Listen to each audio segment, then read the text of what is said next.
मदनपुर नाम का एक गांव था। उसमें एक छोटा सा परिवार रहता था। परिवार में 3 सदस्य थे, पति पत्नी और उनका एक बेटा।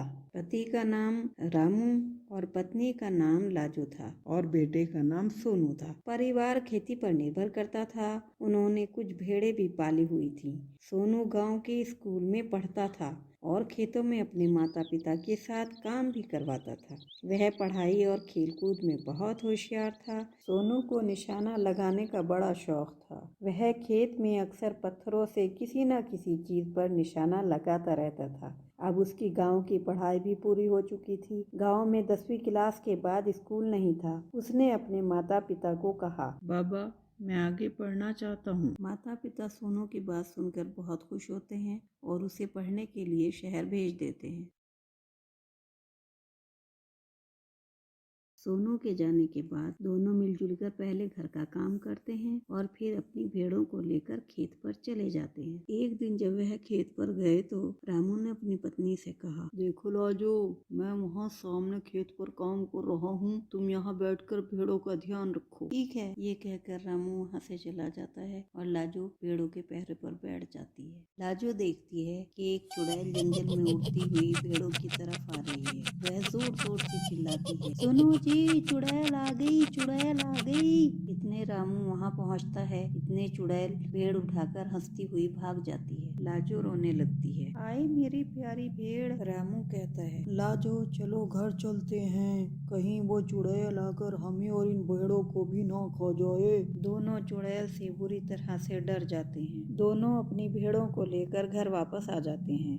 कुछ दिन डर के मारे दोनों खेत पर नहीं जाते। एक दिन रामू लाजो से कहता है, अब तो कई दिन हो गए हैं, लाजो चलो चलकर देखते हैं, शायद चुड़ैल भाग गई हो। लाजो कहती है, सुनो जी, मुझे तो बहुत डर लग रहा है। डरो मत, मैं हूँ ना। दोनों फिर भेड़ों को लेकर जंगल में चले जाते हैं। जैसे ही वह खेत में पहुँचते हैं, वहाँ चुड़ैल पहले से ही भेड़ों के शिकार का इंतजार कर रही होती है।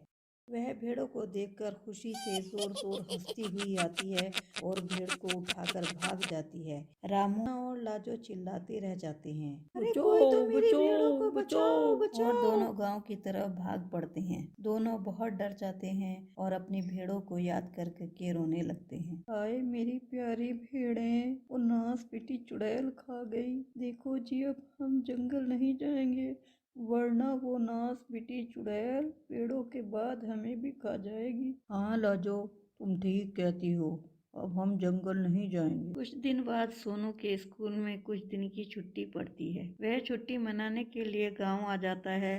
रामू और लाजो सोनू को देखकर बहुत खुश होते हैं और साथ ही साथ डर भी जाते हैं। अरे बेटा सोनू, तुम यहाँ क्यों चले आए? क्यों माँ, तुम्हें मेरा आना अच्छा नहीं लगा? और आप दोनों इतने डरे हुए क्यों हैं? बाहर मुझे भेड़ें भी अपनी दोई दिखाई दे रही हैं। क्या बात है? रामू और लाजो सोनू को कुछ नहीं बताते। रामू यह कहकर बात टाल देता है कि भेड़ें बीमार हो गई थी। अरे बेटा सोनू, कुछ भेड़ें बीमार हो गई थी तो मर गईं। सुबह को जब सोनू खेत में जाने के लिए अपने माता पिता से कहता है, लाजो डर जाती है। नहीं बेटा नहीं, खेत पे नहीं जाते। माँ क्या हुआ, आप ऐसे क्यों डरी? रामू बात संभालते हुए कहता है, अरे बेटा सोनू, इतने दिन बाद घर आए हो, अब तो घर पर बैठकर खूब बातें करेंगे। तभी एक पड़ोसी आ जाता है।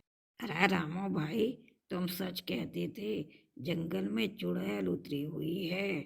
जिसने तुम्हारी भेड़ें खाई थी ना, उसी चुड़ैल ने तुम्हारे पड़ोसी की भी 3 भेड़ें खा ली हैं। पापा, खेत में चुड़ैल उतरी है? अब रामू को सारी बातें सोनू को बतानी पड़ती हैं। अरे सोनू बेटा, क्या बताऊं, सारा गांव चुड़ैल के आतंक से भयभीत है। कोई अपने खेत पर भी नहीं जाता। बाबा, डर किसी बात का हल नहीं होता। हर एक चीज की कोई ना कोई कमजोरी जरूर होती है। जिन भूत चुड़ैल की भी कोई ना कोई कमजोरी जरूर होगी। हाँ बेटा, एक बार मेरी दादी ने मुझे बताया था, जिन भूत चुड़ैल, इनकी पेशानी बड़ी कमजोर होती है। परेशानी? अरे माँ, ये परेशानी क्या होती है? अरे परेशानी नहीं बेटा, पेशानी। पेशानी माथा, तकदीर। अच्छा, तकदीर। तकदीर तो मैं चुड़ैल की ऐसी फोड़ूंगा कि मरने के बाद भी तकदीर तकदीर को रोएगी, हाय मेरी तकदीर सोनू ने फोड़ दी। लेकिन बेटा सोनू, ये होगा कैसे? अरे बाबा, कल हम अपनी भेड़ों को लेकर खेत पर जरूर जाएंगे। रामू सोनू को खेत पर जाने से मना कर देता है, लेकिन वह नहीं मानता। सोनू कहता है